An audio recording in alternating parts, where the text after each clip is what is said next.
नमस्कार दोस्तों, जय हिंद। स्वागत है आप सभी का यूपी रेगुलर क्लासेस के इस ऑनलाइन प्लेटफॉर्म पे।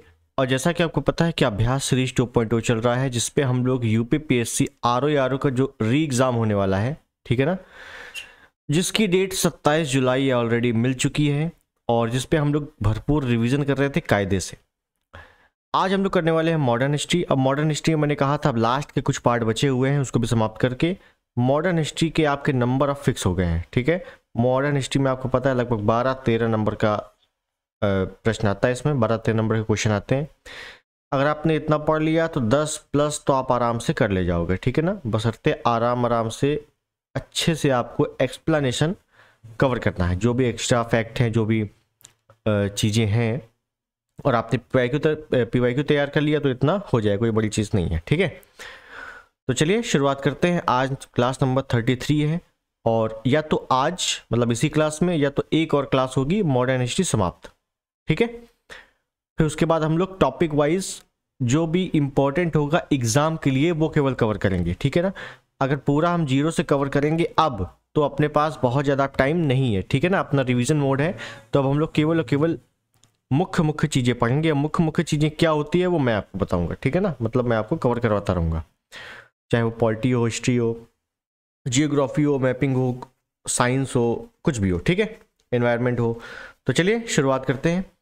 इसके पहले हम लोगों ने क्या पिछला पढ़ लिया था वो थोड़ा देख लेते हैं। काफ़ी गैप हो गया है तो शायद याद ना हो, फिर भी हम लोगों ने देखा था द्वितीय विश्व युद्ध के समय राष्ट्रीय आंदोलन कवर कर रहे थे। कुछ चीज़ें पहले देख लेंगे, उसके बाद आगे बढ़ेंगे। द्वितीय विश्व युद्ध के दौरान मैंने आपको बताया था एक तो इटली है, जर्मनी है, जापान है। इटली की राजधानी रोम है, जर्मनी की बर्लिन है, जापान की टोक्यो है। इटली में जो शासक है मूसो कहलाएगा, जर्मनी में हिटलर है, जापान में किंग है। इनका जो वाद है, इटली में फांसीवाद, जर्मनी में नाजीवाद और जापान का एशियावाद। जी आपको ध्यान रखना है, ठीक, मिलान करने को आ सकता है। इटली क्या चाह रहा है, अफ्रीका पे शासन करना। जर्मनी क्या चाह रहा है, यूरोप पे शासन करना। जापान क्या चाह रहा है, एशिया पर शासन करना। मतलब जो लोकतंत्र है वो समाप्त हो जाएगा। लोकतंत्र जो है वो अब समाप्त होने के कगार पे है अगर ये लोगों ने जीत हासिल कर ली तो। लेकिन इनके विरुद्ध जो विरोधी कंट्रीज हैं वो कौन से हैं, ध्रुवी राष्ट्र हैं, जैसे इंग्लैंड है, फ्रांस है, चीन, यूएसए, भारत, रूस। हालांकि इंग्लैंड ने भारत पे कब्जा कर रखा है, लोकतंत्र भारत का अस्त व्यस्त कर रखा है, लेकिन फिर भी ये चाह रहा है कि लोकतंत्र बना रहे। भारत भी चाह रहा है कि लोकतंत्र बना रहे, क्योंकि हम लोग आज़ादी अगर अभी सही मौका देख के आज़ादी तो ले लेंगे, लेकिन जापान हम पे फिर कब्जा कर लेगा, क्योंकि वो तो पूरा ऐसे ही चाह रहा है ना। और जापान ने कब्जा कर लिया तो और जो दुर्दशा अभी है उससे भयानक दुर्दशा हो जाएगी। तो भारत चाह रहा है कि हम इंग्लैंड का साथ दें, समझिएगा, इंग्लैंड का साथ तो दें लेकिन उतने व्यापक तौर पे ना दें कि इंग्लैंड समझे कि हम लोग अब इंग्लैंड से डर गए हैं। इतना ही साथ दें कि इंग्लैंड जो है हमें भी आज़ादी बाद में दे दे, ये चीज़। तो इसके आगे हम लोगों ने देखा था कि भारतीयों का इस पर क्या क्या मत था। भारतीयों में सुभाष चंद्र बोस हो गए, आचार्य नरेंद्र हो गए, गांधी जी, राजगोपालाचारी, पंडित जवाहरलाल नेहरू, इनका क्या क्या मत है। ठीक है, तो इसी दौरान पाकिस्तान प्रस्ताव आया था 1940 में। हालांकि 1930 में पृथक राज्य की मांग हो गई थी मुसलमानों के लिए कवि इकबाल के द्वारा, ठीक। और 1940 में लाहौर अधिवेशन हुआ था, मुस्लिम लीग का लाहौर अधिवेशन, ध्यान रखिएगा, ये कांग्रेस का नहीं है। इसमें अध्यक्षता किसने की, जिन्ना ने की, पाकिस्तान की मांग की और द्विराष्ट्र सिद्धांत दिया 40 में पहली बार, ठीक है ना, 1940 में। फिर उसके बाद रामगढ़ अधिवेशन, मैंने आपको बताया ये बहुत इंपॉर्टेंट है, ये आपसे कई बार इंपॉर्टेंट है, कई बार पूछा जा चुका है, क्योंकि यहाँ से 1940 से 46 तक या 40 से 45 तक लगातार 5 वर्ष मौलाना आज़ाद सबसे कम उम्र के और सबसे लंबे समय तक अध्यक्ष रहते हैं। और फिर 1946 में भारत की आज़ादी के समय कौन अध्यक्षता करते हैं, जेबी कृपलानी। कहाँ से, मेरठ से, ठीक है ना, मेरठ से, ध्यान रखिएगा। फिर उसके बाद हम लोगों ने देखा अगस्त प्रस्ताव 1940 में आया था, 8 अगस्त 1940, खासकर डेट आपको याद रखनी है, मिलान करने को या क्रम लगाने को आ जाएगा। तो 8 अगस्त 1940 को अगस्त प्रस्ताव आया। क्यों, क्योंकि ब्रिटेन में जो बैठा शासक है वो कह रहे हैं कि भाई, गवर्नर जनरल से कह रहे हैं कि गवर्नर जनरल आप कुछ कीजिए कि भारत हमारा साथ दें, भारतीय हमारा साथ दें युद्ध में। लेकिन भारतीय चाह रहे हैं कि हम साथ क्यों दें जब तुमने हमारे ऊपर कब्जा कर रखा है, हम साथ क्यों दें। तो लेकिन मजबूरी है गवर्नर जनरल की, भारतीयों को मनाना है, तो मनाने के लिए क्या कर रहा है, अलग अलग प्रस्ताव भेज रहा है, जिसमें से अगस्त प्रस्ताव एक है। उसके बाद अगस्त प्रस्ताव का विरोध हो गया है, क्योंकि कुछ बातें ऐसी हैं, अगस्त प्रस्ताव को भारतीयों ने ठुकरा दिया है, क्योंकि अगस्त प्रस्ताव में कहा जा रहा है कि युद्ध के बाद हम संविधान सभा गठित करेंगे। तो भाई युद्ध के बाद क्यों, अभी फाइनल करो ना, अभी तक नहीं कर पाए तो युद्ध के बाद भी करोगे, इसकी गारंटी कहाँ है? ठीक। और अगर कर देते हो सब कुछ तो भारत जो है ब्रिटेन में युद्ध में साथ दे देगा, कोई दिक्कत नहीं है। लेकिन अगस्त प्रस्ताव का विरोध हो जाता है, मुस्लिम लीग ने विरोध किया, क्योंकि पाकिस्तान की मांग अस्वीकार हो गई थी। अब गांधी जी ने भी विरोध किया। ठीक है, अब इसके आगे देखेंगे हम लोग व्यक्तिगत सत्याग्रह, वो भी 1940 में ही चला, व्यक्तिगत सत्याग्रह, ध्यान दीजिएगा।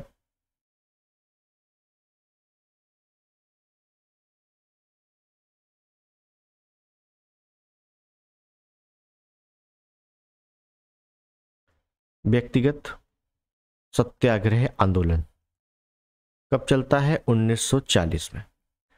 ठीक है ना। अब ध्यान दीजिए, यहां से एक तो आपके प्रश्न इस बार आए थे 11 फरवरी को, यहां व्यक्तिगत सत्याग्रह से प्रश्न पूछा गया था आरओ में। अब व्यक्तिगत सत्याग्रह के बारे में अपने को डिटेल भी जानना आवश्यक है। पहली बात तो व्यक्तिगत सत्याग्रह क्यों हुआ, कारण क्या था इसका? व्यक्तिगत का मतलब होता है पर्सनल, व्यक्तिगत चीजें। तो ये क्या था? तो पहली बात तो कारण क्या है इसका, क्यों ये शुरू हुआ व्यक्तिगत सत्याग्रह? देखिए, एक एक पॉइंट लिखेंगे, उसके बाद समझेंगे। सेकेंड वर्ल्ड वॉर, डब्ल्यू लिख दे रहा हूं, ठीक है ना। द्वितीय विश्व युद्ध में बिना भारतीय अनुमति लिए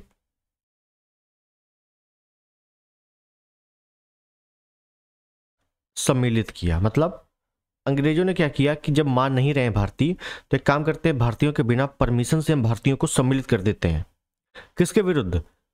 जापान के विरुद्ध, नाजीवाद, फासीवाद, एशियावाद के विरुद्ध। तो ये एक दिक्कत हो गई कि भारतीयों से बिना अनुमति लिए तुमने सम्मिलित कर लिया, ये दिक्कत है ना। उसके बाद दूसरा क्या है, व्यक्तिगत सत्याग्रह क्यों चलाया गया? क्योंकि जो अगस्त प्रस्ताव भेजा गया था अंग्रेजों के द्वारा, वो कुछ सही नहीं था। तो अगस्त प्रस्ताव की असफलता, इसके कारण भी ये आंदोलन चलाया गया कि भाई तुम्हारा जो अगस्त प्रस्ताव हमारे लिए लाए थे वो बिल्कुल बकवास था। एक चीज और था, इस वजह से भी व्यक्तिगत सत्याग्रह चलाया गया था कि जो विश्व है, वैश्विक स्तर पर ये एक मैसेज देना था भारतीयों को कि भाई देखो, हम युद्ध में शामिल नहीं है। भारत जो है वो जबरदस्ती युद्ध में शामिल करवाया गया है, लेकिन हम मन से युद्ध में शामिल नहीं है। ठीक है, ये ब्रिटेन ने जबरदस्ती हम लोगों को शामिल किया है। तो ऐसे लिख दें कि विश्व को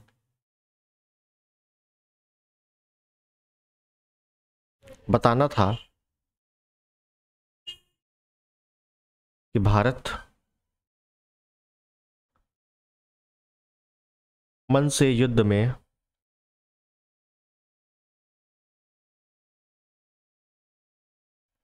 शामिल नहीं है। ठीक है, दूसरा एक और लिख सकते हैं हम इसमें कि नाजीवाद के विरुद्ध मित्र राष्ट्रों को कमजोर नहीं करना था। मतलब मित्र राष्ट्र में इंग्लैंड है, समझिएगा, मित्र राष्ट्र में इंग्लैंड है, और नाजीवाद, इसको तो कमजोर करना है हमको, ठीक है ना, क्योंकि ये लोकतंत्र को समाप्त कर देगा। लेकिन हमें इंग्लैंड को भी नहीं जिताना है, हम इंग्लैंड का भी साथ नहीं दे सकते। तो एक तरीके से असमंजस की स्थिति है ना, आगे कुआं पीछे खाई वही वाली स्थिति है। तो अब क्या होगा कि इंग्लैंड का साथ दे देंगे तो इंग्लैंड को लगेगा कि चलो ठीक है, भारतीय अब हमारी बात मान लिए हैं बिना कुछ लिए। अगर हम इसका साथ नहीं देते हैं तो इनडायरेक्टली हम नाजीवाद का साथ दे देंगे, जो कि लोकतंत्र को समाप्त करना चाह रहा है। तो हम दोनों का साथ नहीं दे सकते, और इंग्लैंड को हम हरा भी नहीं सकते, क्योंकि इंग्लैंड हार गया तो लोकतंत्र पूरा ही समाप्त हो जाएगा। ठीक है, तो यहां पे आपको ध्यान रखना है चीज। तो मैं यहां लिख सकता हूं कि नाजीवाद मतलब जर्मनी के विरुद्ध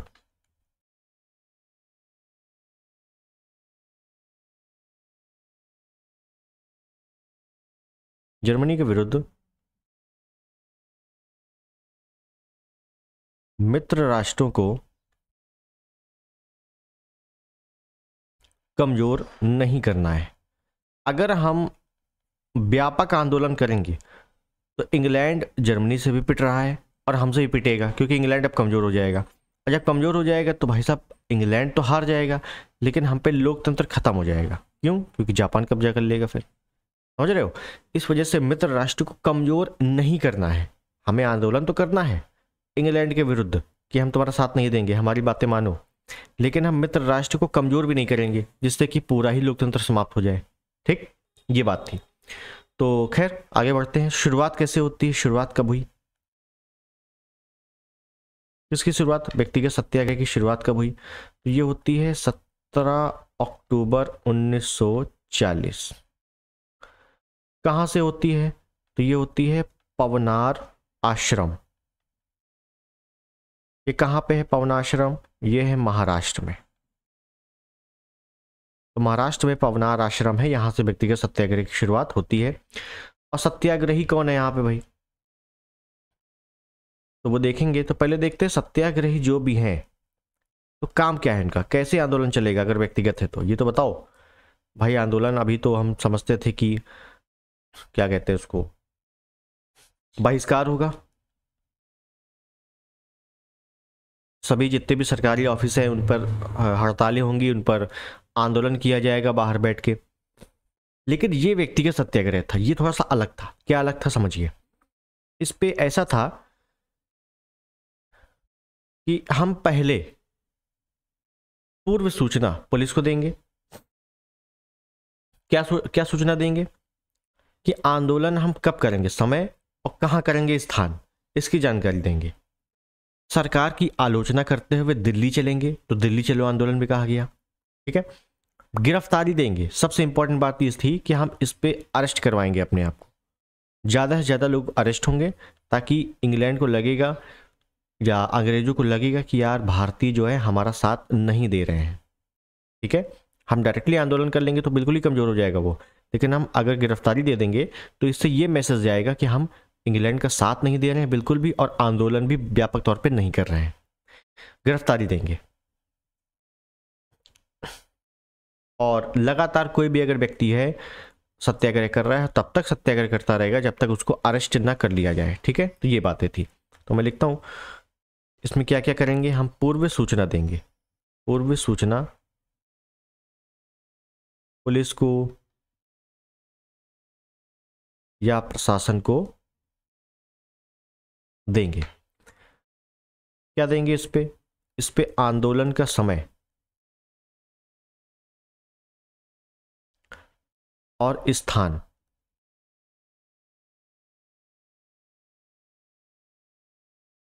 की जानकारी देंगे। ठीक।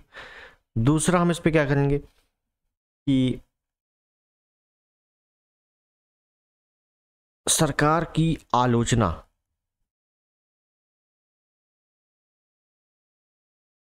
करते हुए दिल्ली प्रस्थान करेंगे।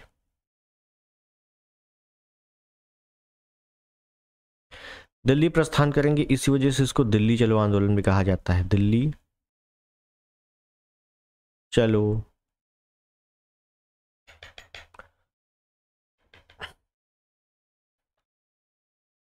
आंदोलन। ठीक है।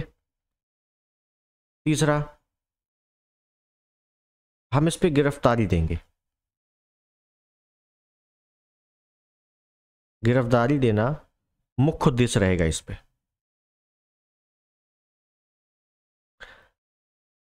गिरफ्तारी देंगे तो गिरफ्तार करके कहाँ रखेंगे? जेल में तो रखेंगे भाई। गिरफ्तारी करके कहाँ रखेंगे? अंग्रेज जेल में रखेंगे। इसी वजह से इसको जेल भरो आंदोलन भी कहा गया। ठीक है। ये कुछ मुख्य मुख्य बातें थी। अब इस पे हाँ ये पूछ लेता है कि बताओ प्रथम सत्याग्रही कौन था जो गया था, जो जेल गया था या जिसने आंदोलन की शुरुआत की थी? प्रथम सत्याग्रही, द्वितीय सत्याग्रही, तृतीय सत्याग्रही। तीन याद रखने चाहिए। तो पहले जो थे वो थे आचार्य विनोबा भावे। याद रखना है, आचार्य विनोबा भावे। दूसरे कौन थे? नेहरू साहब थे, पंडित नेहरू। तीसरे कौन थे? ब्रह्मदत्त। ठीक है ना, आचार्य विनोबा भावे, पंडित जवाहरलाल नेहरू, तीसरे कौन थे? ब्रह्मदत्त। तृतीय आपसे कई बार पूछा गया है, क्योंकि तृतीय जल्दी कोई याद करता नहीं है, ठीक है ना, तो ये आपको ध्यान रखना है। अब आपको इसमें एक चीज ध्यान रखनी है कि देखो, पंडित जवाहरलाल नेहरू इस पे सत्याग्रही हैं, ठीक है, मैं अलग से लिखता हूं थोड़ा, कि जनवरी 1941 तक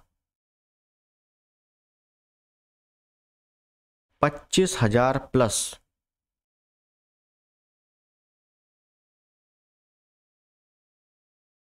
सत्याग्रहियों ने गिरफ्तारी दी।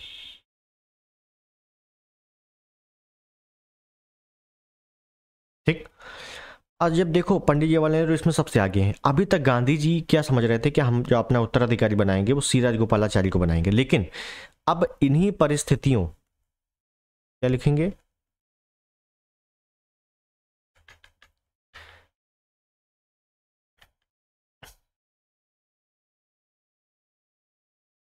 इन्हीं परिस्थितियों में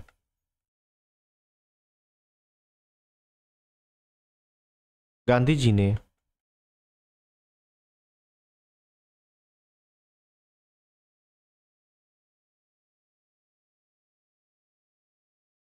सी राजगोपालाचारी के स्थान पर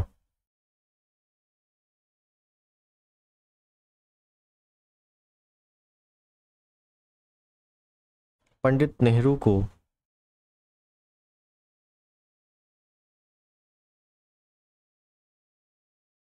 अपना उत्तराधिकारी चुना। तो आपसे पूछा जाए कि ये बताइए, गांधी जी ने सी राजगोपालाचारी के स्थान पर पंडित जवाहरलाल नेहरू को उत्तराधिकारी कब चुना था? तो ये व्यक्तिगत सत्याग्रह के दौरान चुना था। ठीक है जी, आपसे पूछा जाए तो बता सकते हैं आप, काफी इंपॉर्टेंट प्रश्न बन जाता है, अच्छा प्रश्न बन जाता है। ठीक, अब आगे चलें। अब आगे क्या है, देखिए हमने पढ़ लिया 1940 में जो अगस्त प्रस्ताव था वो पढ़ लिया था, 41 में, सॉरी 40 के दौरान ही जो व्यक्तिगत सत्याग्रह था वो पढ़ लिया। ठीक है, अब आगे चलेंगे और अब हम लोग देखते हैं इसी पर Cripps mission. Cripps mission, Cripps mission कब है भाई? तो ये है 1942 में। ठीक है, अब ये क्या है, कैसे है, देखते हैं। द्वितीय विश्व युद्ध चल रहा है और जापान ने एशिया पर कब्जा करना शुरू कर दिया है। समझिएगा, जापान ने एशिया पर थोड़ा थोड़ा कब्जा करना शुरू कर दिया। ठीक है, दक्षिण पूर्व से थोड़ा सा उसने स्टार्ट किया, कब्जा करना स्टार्ट कर दिया, कोई दिक्कत नहीं। जो इंग्लैंड है, यूके है, इसको चिंता हो रही है, अब चिंता हो रही है। और जो अन्य मित्र राष्ट्र हैं, अन्य जो मित्र राष्ट्र हैं वो इंग्लैंड से पूछ रहे हैं कि भाई क्या कर रहे हो, और इंग्लैंड के ऊपर अब दबाव पड़ रहा है, वैश्विक स्तर पर क्या पड़ रहा है, दबाव पड़ रहा है। मेरी बात समझिएगा, दबाव पड़ रहा है। अब दबाव पड़ रहा है तो यूके ने क्या किया, इंग्लैंड ने क्या किया, भारत में एक और मिशन भेजा जिसका नाम है क्रिप्स मिशन। किसके लिए? समझौते के लिए, कि हमारा आप साथ दीजिए। अभी तक अगस्त प्रस्ताव भेजा था, उसमें साथ नहीं दिया। इंग्लैंड ने सोचा कोई दिक्कत नहीं, हम अकेले ही सब कुछ कर लेंगे, लेकिन जब नहीं कर पाए, जब जापान ने कब्जा करना शुरू किया तो मित्र राष्ट्रों का दबाव पड़ा काफी, और इंग्लैंड ने तुरंत क्या किया, क्रिप्स मिशन भेजा भारत में। ठीक है, अब ये सब चीजें लिखने की जरूरत नहीं है, मैं मेन मेन चीज लिखता हूं, बस आप थोड़ा सा समझ लेना इसको कि यहाँ पे हो क्या रहा है, बैकग्राउंड जमाना जरूरी है। चलिए खैर, तो इस समय इंग्लैंड का जो पीएम है वो कौन है? चर्चिल है, Winston Churchill. Winston Churchill, Winston Churchill ने दो काम किए। एक, भारत में राजनैतिक बंदी जितने भी थे वो रिहा किए, ठीक है ना, रिहा कर दिए। दूसरा, क्रिप्स मिशन भारत भेजा। कब? मार्च 1942। ठीक। किसकी अध्यक्षता में? ये भी आपसे पूछ ले किसकी अध्यक्षता में, तो सर स्टेफोर्ड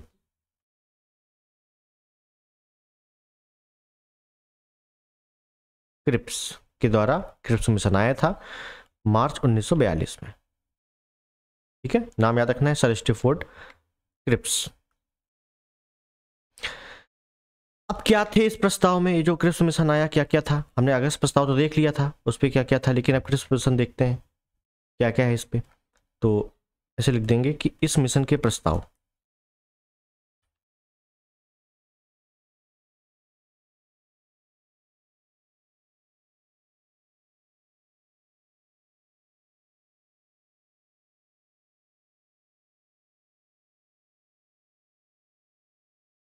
ठीक। देखिए यहां पे जो था वो पहला पॉइंट लिखते हैं हम। पहला पॉइंट क्या था कि भारत को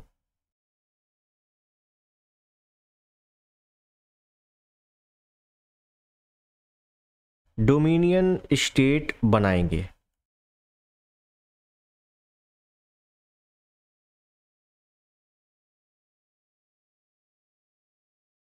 अखिल भारतीय संघ बनाएंगे। ठीक है, ये प्रस्ताव आया। दूसरा प्रस्ताव इसी में था,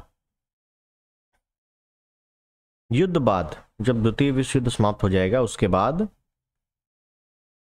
भारत की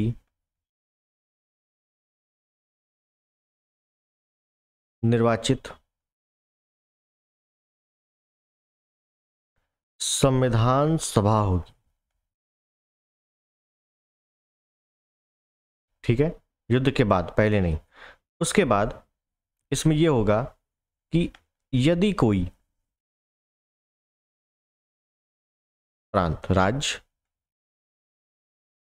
इस पे नहीं रहना चाहता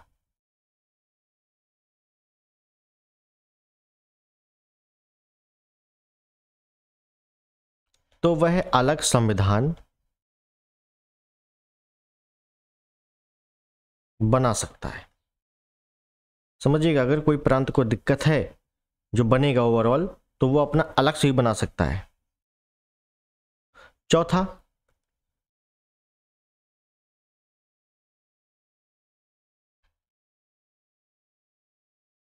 संविधान ना बनने तक, जब तक संविधान आप लोगों का ना बन जाए तब तक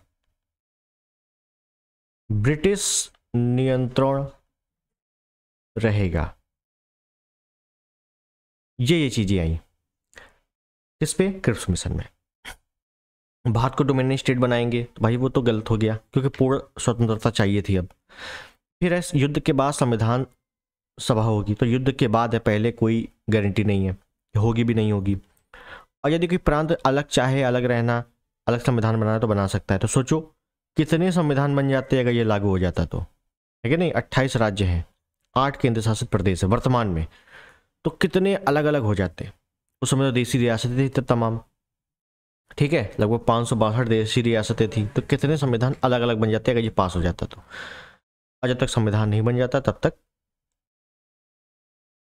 ब्रिटिश नियंत्रण रहेगा।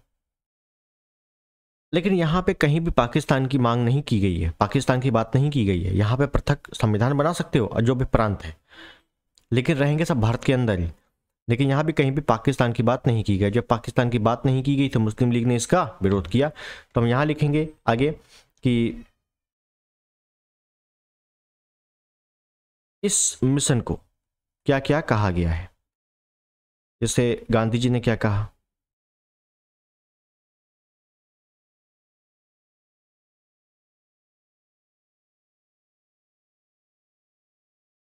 पंडित नेहरू ने क्या कहा, मुस्लिम लीग ने क्या कहा। ठीक है, देखिएगा गांधी जी ने क्या कहा। गांधी जी ने इसको कहा पोस्ट डेटेड चेक, उत्तर दिनांकित भुगतान पत्र, हिंदी में लिख दें दिनांकित भुगतान पत्र मतलब चेक, उत्तर दिनांकित चेक, ठीक है ना, समझ जाना। पंडित नेहरू ने क्या कहा?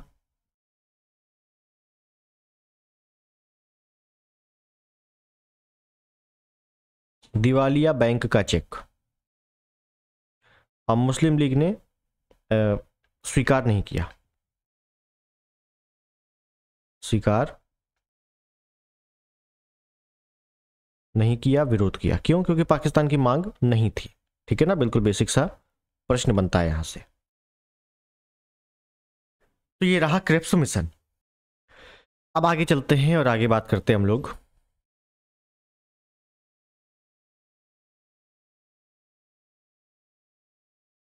भारत छोड़ो आंदोलन, ठीक। और कौन भारत छोड़ेगा? अंग्रेजों, अंग्रेजों भारत छोड़ो आंदोलन। अब ये आंदोलन का काफी डिटेल्ड हम लोगों को पढ़ना है। तो पहली बात तो ये आंदोलन क्यों चला, इसके कुछ कारण पहले तो देखेंगे, ठीक है ना। कारण क्या कहते हैं देखते हैं अलग से।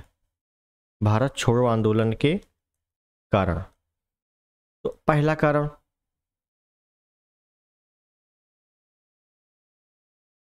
जापान के भारत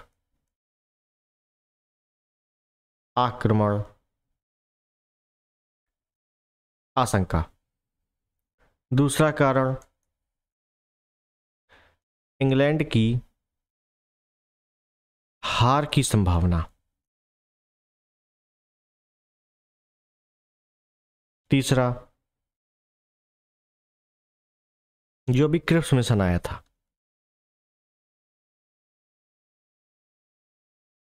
उसकी असफलता।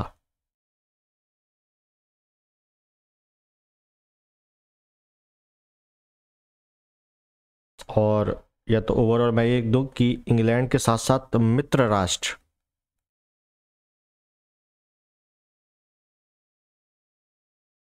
के हार की संभावना, ठीक। ये कारण है कि जिससे भारतीयों ने भारत छोड़ो आंदोलन शुरू करने का निर्णय लिया। गांधी जी ने कहा कि मैं अब अधीर हो चुका हूं, मैं आगे बढ़ूंगा और जनता को प्रत्यक्ष रूप से संघर्ष के लिए संबोधित करूंगा। ये गांधी जी का वहां पे स्टेटमेंट था। खैर अपने को मेन मुद्दे पर बात करनी है। अब बात करते हैं कि कैसे क्या शुरुआत हुई। तो समझना अच्छे से, गांधी जी ने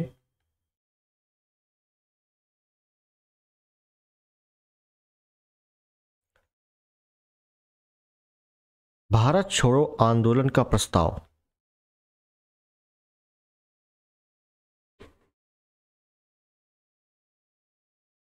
14 जुलाई 1942 को वर्धा आश्रम, कहां पे है वर्धा आश्रम? महाराष्ट्र में मैं तैयार किया।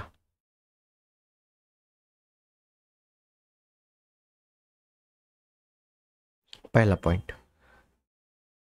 तो पहली बात तो भारत छोड़ो आंदोलन का प्रस्ताव किसने तैयार किया? गांधी जी ने। कहां पर? वर्धाश्रम महाराष्ट्र में। कब? 14 जुलाई 1942 को।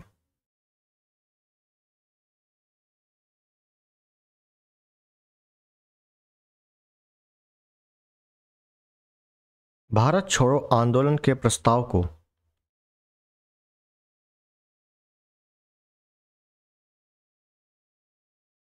8 अगस्त 1942 को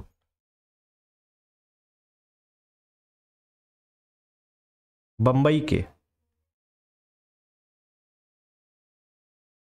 ग्वालियर टैंक मैदान, ग्वालियर समझ के मध्य प्रदेश मत चले जाना, ग्वालियर टैंक मैदान बंबई में, ठीक है। प्रस्ताव को बंबई ग्वालियर टैंक मैदान में पास किया।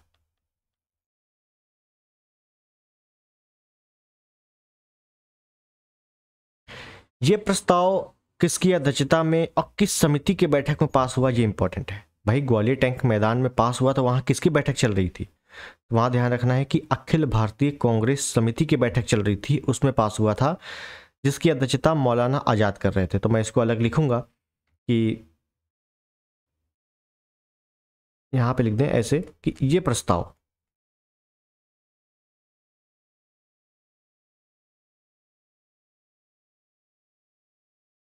अखिल भारतीय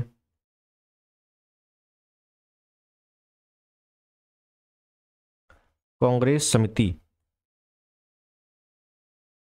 की बैठक में पास हुआ, जिसकी अध्यक्षता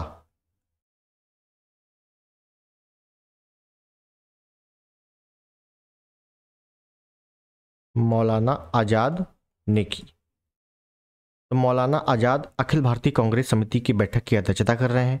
कहाँ पे हो रही है, तो ये बंबई के ग्वालियर टैंक मैदान में हो रही है, और यहीं पर अगस्त प्रस्ताव को पास किया गया गांधी जी के द्वारा। ठीक है,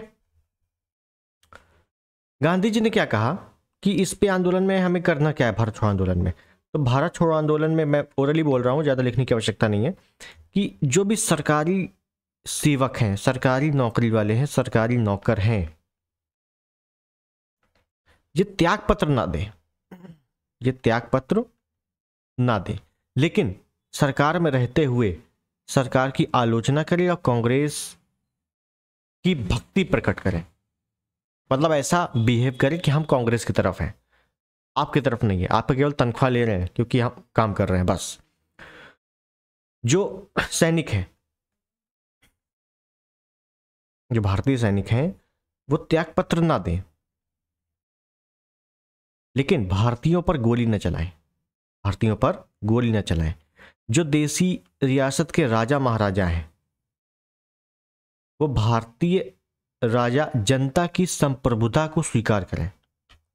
ठीक है, मतलब वो भी कुल मिला के ऐसा काम करें कि अब त्याग पत्र वाला समय गया, त्याग पत्र नहीं देना है, लेकिन अब सरकार में रहते हुए ही, सरकार की आलोचना करते हुए कांग्रेस का साथ देना है। ठीक, आप समझिए हो क्या रहा है। यहां पर ग्वालियर टैंक मैदान में सब पास हुए हैं, ग्वालियर टैंक मैदान जो कि बंबई में है। यहां पर एक व्यक्ति है ग्वालियर टैंक मैदान में, जिनका नाम है सी राजगोपालाचारी।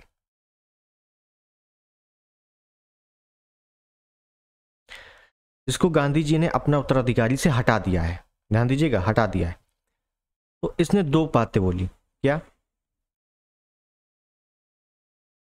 इसका समर्थन किया था कि जो युद्ध हो रहा है, युद्ध में, द्वितीय विश्व युद्ध जो हो रहा है, युद्ध में अंग्रेजों का साथ दें। ये उल्टा चल रहा था, साथ दें। दूसरा, पाकिस्तान की मांग माने, मतलब पाकिस्तान अलग कर दिया जाए, कोई दिक्कत नहीं है, युद्ध में अंग्रेजों का साथ दें, ये हो रहा है। दूसरी ओर ग्वालियर टैंक मैदान में 8 अगस्त 1942 को गांधी जी ने क्या बोला, भैया करो या मरो। गांधी जी ने यहाँ पर करो या मरो का नारा दिया। ठीक है ना, बेसिक पॉइंट है, आ जाता है कभी कभार। करो या मरो का नारा किसने दिया? गांधी जी ने, भारत छोड़ो आंदोलन के दौरान। और गांधी जी ने इस पे कहा कि देखो, अब हम कोई भी इंस्ट्रक्शंस नहीं देंगे कि आंदोलन कैसे चलाना है, क्या करना है, बहिष्कार करना है कि नहीं करना, कुछ नहीं। जो अपने अपने तरीके से आंदोलन चलाएं, अपना मार्गदर्शन भारतीय स्वयं करें, अपने अपने तरीके से आंदोलन चलाएं, ये गांधी जी का मत था। ठीक है, लेकिन ग्वालियर टैंक मैदान में 3 प्रस्ताव पास हुए, 3 प्रस्ताव पास हुए। और 3 प्रस्ताव क्या क्या थे समझिए। पहला,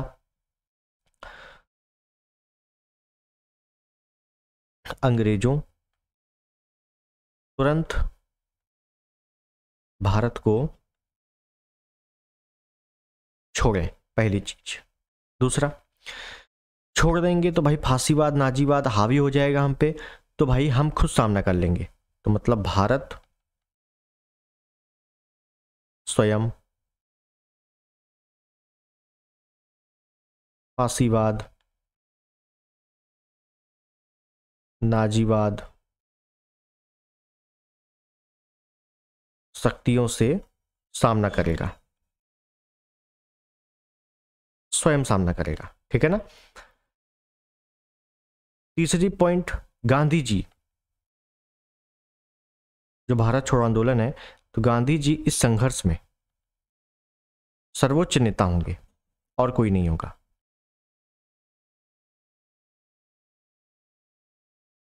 ठीक है, ये प्रस्ताव पास हुआ।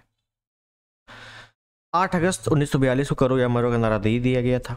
गांधी जी ने खुद कहा था कि अब भारत छोड़ो आंदोलन का नेतृत्व, इस आंदोलन का नेतृत्व स्वयं अपने तरीके से करें, जिसको जैसे आंदोलन चलाना है वैसे चलाए।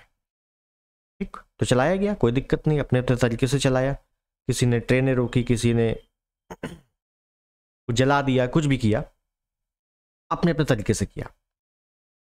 उसके बाद जो वायसराय था, समझिएगा मैं यहाँ पे थोड़ा सा शॉर्ट ट्रिक्स या शॉर्ट फॉर्म यूज कर रहा हूँ, ज़्यादा लिख नहीं रहा हूँ। लॉर्ड लिनलिथगो,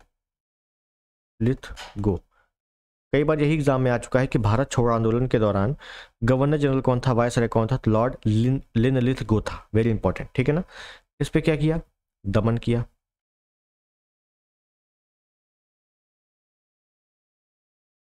गिरफ्तारियां की तमाम। ठीक, दमन किया, गिरफ्तारियां की। कांग्रेस, प्रांतीय Congress committee, Akhil Bharatiya Congress committee, Akhil Bharatiya Congress working committee पर प्रतिबंध लगाया। ये जितनी भी संस्थाएं खुली थी, सब पर इसने प्रतिबंध लगा दिया। ठीक है। और क्या किया, और एक काम किया कि एक ऑपरेशन चलाया, ऑपरेशन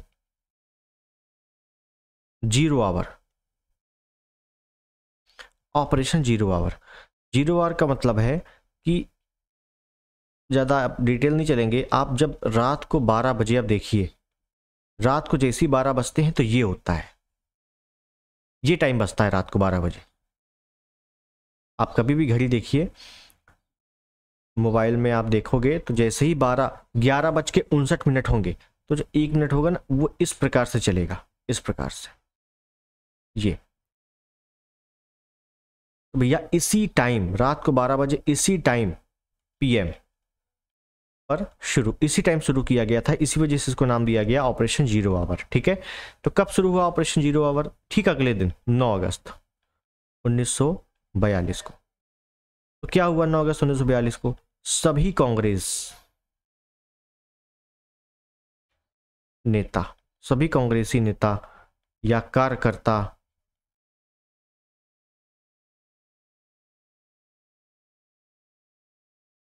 को गिरफ्तार किया गया, किसी को जेल भेजा गया, किसी को अज्ञात स्थान भेज दिया गया, किसी को पता न चले कहां पे है। मान लीजिए भीड़ ज्यादा बढ़ गई, छुड़वा लेंगे, अज्ञात स्थान भेजा गया।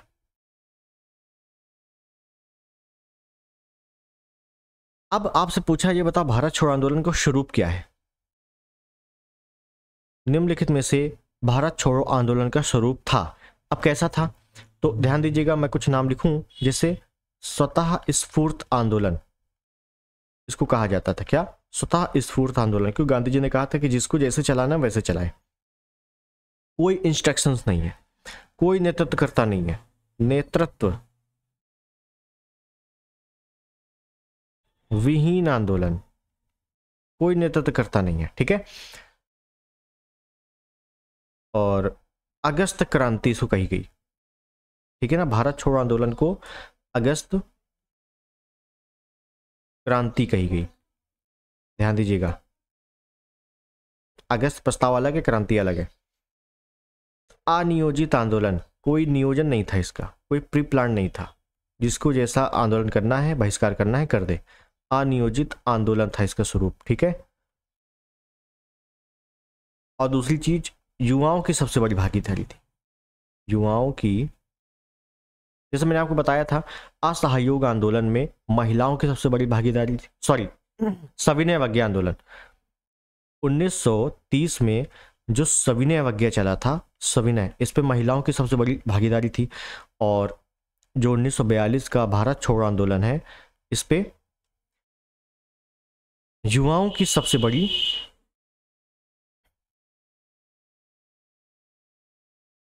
भागीदारी रही है। ठीक है, तो कभी पूछ लेता है कि किस आंदोलन में महिलाओं की सबसे बड़ी भागीदारी थी, या किसानों की सबसे बड़ी भागीदारी थी, महिलाओं की युवाओं की सबसे बड़ी भागीदारी थी, तो ध्यान रखना है आपको। अब अपने को देखना है, हमने वायसराय देख लिया, स्वरूप देख लिया, गिरफ्तारियां हुई, गिरफ्तारियां, जेल में रखा, अज्ञात स्थानों पर रखा। किसको जेल में रखा, किसको जेल में रखा, समझिए, गिरफ्तारी। आपसे सिंपल सा पूछा जाता है कि ये बताओ, भारत छोड़ो आंदोलन के दौरान गांधी जी की गिरफ्तारी किस ऑपरेशन के तहत हुई थी, तो ऑपरेशन जीरो आवर। ठीक है, खैर गिरफ्तारी देखते हैं। तो जैसे गांधी जी हो गए,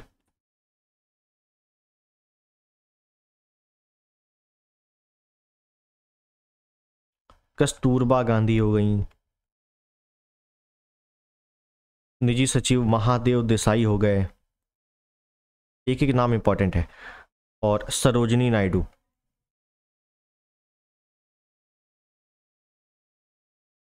नायडू, इनको कहाँ रखा गया, इनको रखा गया आगा खां, आगा खां पैलेस। ये जेल नहीं थी, ये एक प्रकार का पैलेस था। ठीक है, कहाँ पे था, पूना में। दूसरा अगर मैं नाम लूं, पंडित जवाहरलाल नेहरू हो गए हैं, और पट्टाभी सीतारमैया,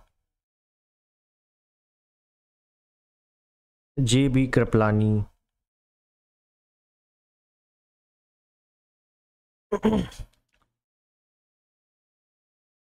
गोविंद वल्लभ पंत हो गए। इनको कहाँ रखा गया, अहमद नगर जेल। इनको तो भाई जेल में ही रखा गया था। ठीक है, और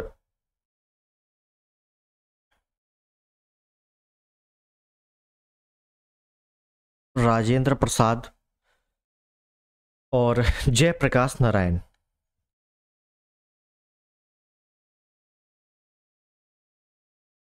इनको कहाँ रखा गया, इनको रखा गया हजारीबाग,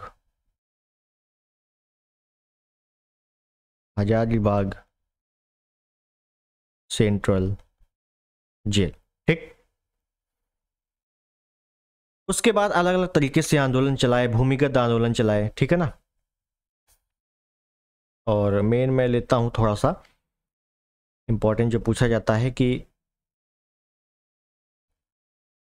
राजा राम मोहन राय कहाँ से आ गए यार,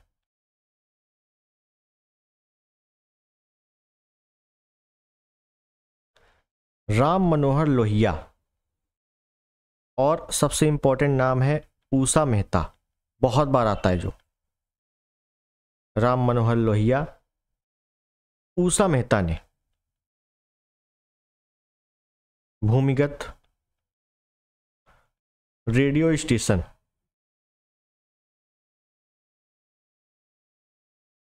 की स्थापना की।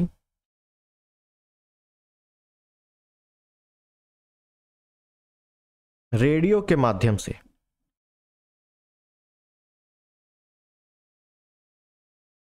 आंदोलन का प्रसार किया। कहाँ की थी स्थापना, बंबई में। ठीक है ना, ये ध्यान रखना है, बंबई में स्थापना की थी, ये अलग पॉइंट है। ऊषा मेहताब का बहुत बार आता है, बहुत अच्छे से याद रखना आपको। ठीक है ना, कि भारत छोड़ो आंदोलन के दौरान भूमिगत रेडियो स्टेशन की स्थापना निम्नलिखित में से किसने की थी, तो ऊषा मेहता कई बार आ चुका है। ठीक, उसके बाद आगे बढ़ते हैं, और इंपॉर्टेंट चीज है कि अंग्रेज सरकार समाप्त होने और अंग्रेजों के भारत छोड़कर जाने की संभावनाएं बढ़ गई थी। इसी बीच भारत में कई अनेक समानांतर स्वतंत्र सरकारें बनी, स्वतंत्र सरकारें बनी। कब, भारत छोड़ो आंदोलन के दौरान ही। ठीक है, ध्यान दीजिएगा, जिसमें से पहली, मैं शॉर्ट फॉर्म में लिख रहा हूं, पहली बनी थी पहली स्वतंत्र सरकार,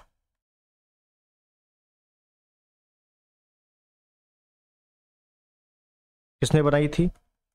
चित्तू पांडे, बलिया में, ठीक है ना, चित्तू पांडे बलिया में, अगस्त 1942 को। फिर उसके बाद दूसरी, तामलुक,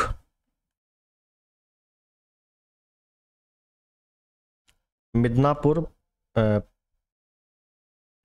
बंगाल, तामलुक मिदनापुर बंगाल। चित्तू पांडे बलिया, बलिया यूपी में, ठीक है ना, ध्यान रखना, ये तो याद ही होगा, बलिया यूपी में। फिर बंगाल में बनी, किसने बनाई थी? हालांकि नाम इसका नहीं पूछता, चित्तू पांडे का ही पूछता है, सतीश सामंत। कब से कब तक चली? दिसंबर 1942 से सितंबर 1944 तक, ठीक है ना, ठीक ठाक रेंज में चली। तीसरी, सतारा, महाराष्ट्र में बनी।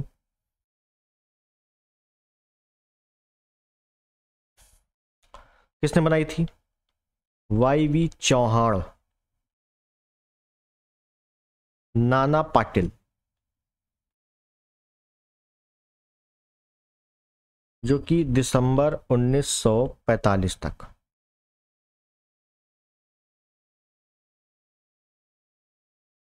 सबसे लंबे समय तक, तो याद रखना, पहली कौन सी थी? चित्तू पांडे वाली। सबसे लंबे समय तक कौन सी थी? तो सतारा वाली, ठीक। इसके बाद आगे चलते हैं, चलो ये तो हो गया, समानांतर सरकार चल गई, कोई दिक्कत नहीं है।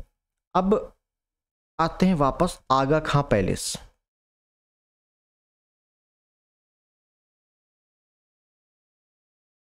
इस पे गांधी जी अरेस्ट हैं ऑलरेडी।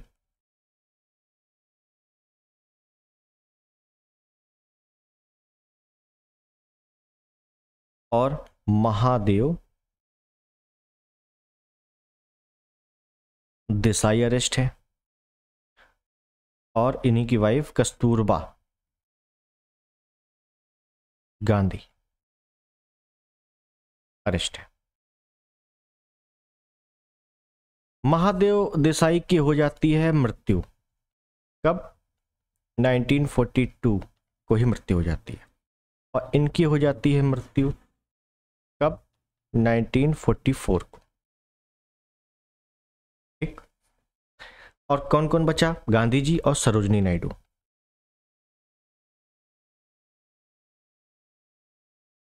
ये दोनों बचते हैं। गांधी जी ने 21 दिन लंबा अनशन किया, 21 दिन किया, लेकिन बाद में उपवास तोड़ दिया था काफी लोगों के कहने पर।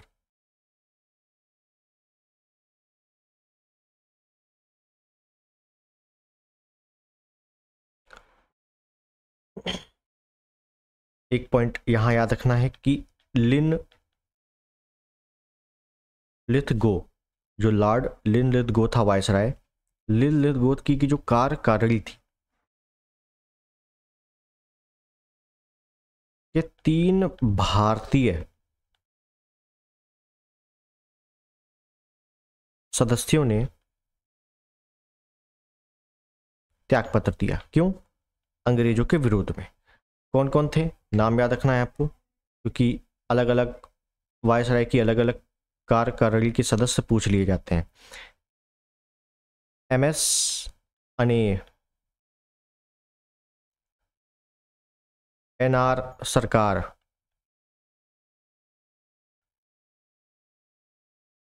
एचपी मोदी, नरेंद्र मोदी नहीं है भाई, एचपी मोदी, ठीक है। इन तीनों ने त्यागपत्र दिया सरकार के विरोध में। उसके बाद फाइनल पे आते हैं हम लोग, सहभागिता। भारत छोड़ो आंदोलन में आपसे पूछेगा कि सहभागिता बताइए, या सहभागिता का क्रम बताइए। तो ध्यान रखना कि सबसे अधिक सहभागिता युवा वर्ग की थी भारत छोड़ो आंदोलन में। उसके बाद मजदूर या किसान वर्ग की कह सकते हैं हम लोग, और उसके बाद लास्ट तीसरे नंबर पे महिलाओं की कर सकते हैं। ठीक है। हाँ, एक पॉइंट इंपॉर्टेंट है, मुस्लिम लीग और हिंदू महासभा की सहभागिता नहीं रही।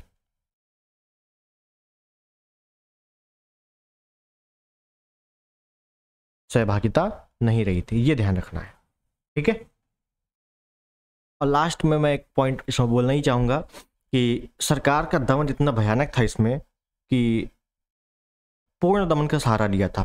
जो प्रेस है उस पर प्रतिबंध लगा दिया था, हरिजन जो पत्रिका है उस पर बंद हो गया था, मशीन गन से हमला किया था, हवाई हमले हुए थे, लगभग 1,000 प्लस 1,000 से ज़्यादा लोग इसमें मारे गए थे भारतीय, ठीक है। तो इस पर एक निष्कर्ष निकलता है 1857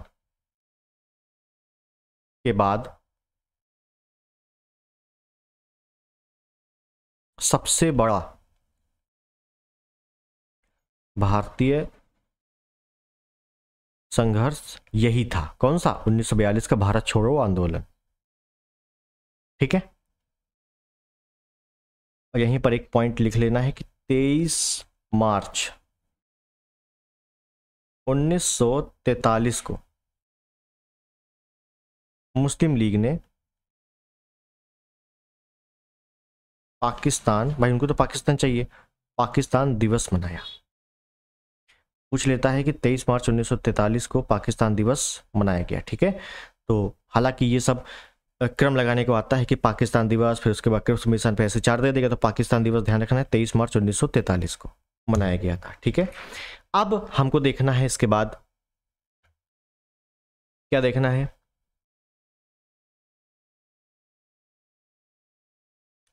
आजाद हिंद फौज, सुभाष चंद्र बोस, इनके बारे में काफ़ी डिटेल चर्चा करनी है, ठीक है। सुभाष चंद्र बोस के बारे में डिटेल देखेंगे कि ये कैसे अमेरिका जाते हैं, यूएसए, सॉरी अमेरिका बोल रहा हूँ, जर्मनी जाते हैं, फिर वहाँ से ये जापान जाते हैं, सिंगापुर में कैसे आते हैं, और आज़ाद हिंद फौज की स्थापना कैसे होती है, और मेन मुद्दा कि सुभाष चंद्र बोस की जो मृत्यु है, जो कि आज भी एक राज है, आज भी एक राज है इनकी मृत्यु कि कैसे हुई भी कि नहीं हुई, कि जो गुमनामी बाबा के नाम से काफ़ी प्रसिद्ध हुए, क्या वो वही थे सुभाष चंद्र बोस। काफ़ी रहस्यमयी बातें हैं, हालांकि रहस्यमयी अपने को नहीं पढ़ना है ज़्यादा, लेकिन थोड़ा बहुत लेते हुए चलेंगे, टचअप रहना चाहिए, ठीक है। तो अब इसके बारे में बात करेंगे हम लोग अगले टर्न पे, और 1 या 2 वीडियो में अब ये पूरा समाप्त हो जाएगा मॉडर्न हिस्ट्री, ठीक है। वीडियो पसंद आया हो, चैनल पर नए हो, सब्सक्राइब कर देना, वीडियो को लाइक कर देना, शेयर कर देना। मिलते हैं अगले वीडियो में, तब तक के लिए नमस्कार, जय हिंद, वंदे मातरम।